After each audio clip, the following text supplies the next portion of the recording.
আজকে আমি বানাচ্ছি নারকেল পটল। পটল নিয়ে নিয়েছি, এখানে সাদা সর্ষে, পোস্ত, কাঁচা লঙ্কা, চিনি, নারকেল আর সর্ষের তেল, নুন, হলুদ আর গুঁড়ো লঙ্কা। এটা হচ্ছে নুন। এগুলো নিয়ে নিলাম, আজকের আমার লাগবে রান্নাটাতে। ঠিক আছে, এরপর আমি এই পটলগুলোতে নুন হলুদ মাখিয়ে নিচ্ছি। এই যে হলুদ আর একটু পরিমাণ মতো নুন নিয়ে আমি মাখিয়ে নিচ্ছি। ভালো করে মাখিয়ে নেব যাতে নুনটা পটলের ভেতরে ঢুকে যায়। কিছুক্ষণ মেখে রেখে দেবো। তারপর এটার আমি একটা সুন্দর পেস্ট করবো। এইগুলো পেস্ট আমার রেডি হয়ে গেছে। নারকেল, সর্ষে, পোস্ত আর কাঁচা লঙ্কার পেস্ট। এটা আমি ঢেলে নিলাম।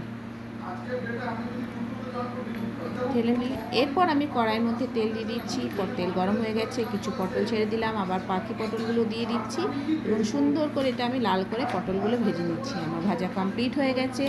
এবার আমি ভাজাগুলো তুলে নিলাম। এই কড়াইয়ের মধ্যে আমি শুকনো লঙ্কা, কালো জিরে আর একটু চিনি দিয়ে ফোড়ন দেবো।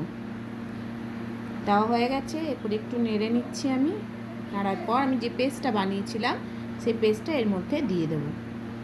নারকেল, সাদা সর্ষে, পোস্ত আর কাঁচা লঙ্কার পেস্ট দিয়ে দিলাম। এটাকে সুন্দর করে এবার ভাজতে হবে। ভালো করে মশলাটা কষতে হবে যাতে মশলার কোনো গন্ধ না ওঠে। যে হয়ে গেছে, এরপর আমি নুন, হলুদ আর গুঁড়ো লঙ্কা দিয়ে দিলাম। এটা দেওয়ার পর কিছুক্ষণ কষতে হবে।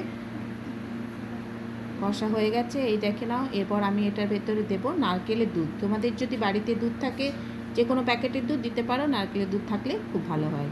এটা আমি নারকেল দুধ, যেহেতু এটা নারকেল পটল তাই আমি এটা নারকেল দুধ ব্যবহার করছি। এটা দিয়ে দিলাম। দেওয়ার পর কিছুক্ষণ ফোটাতে হবে। মশলাটা দিয়ে ভালো করে দুধটা দিয়ে কষিয়ে নিচ্ছি। কষানো হয়ে গেছে। এরপর আমি এটা কিছুক্ষণ ফুটতে দেবো। এটা আমার রেডি হয়ে গেছে, ফুটছে।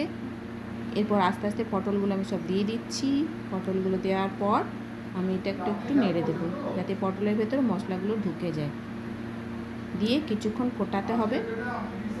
একটু শুকনো শুকনো করতে হবে, এত জল থাকবে না। এই যে আমার একটু রেডি হয়ে গেছে, ফুটছে। একটু শুকনো করে নেব, তাহলে রেডি হয়ে যাবে আমার নারকেল পটল।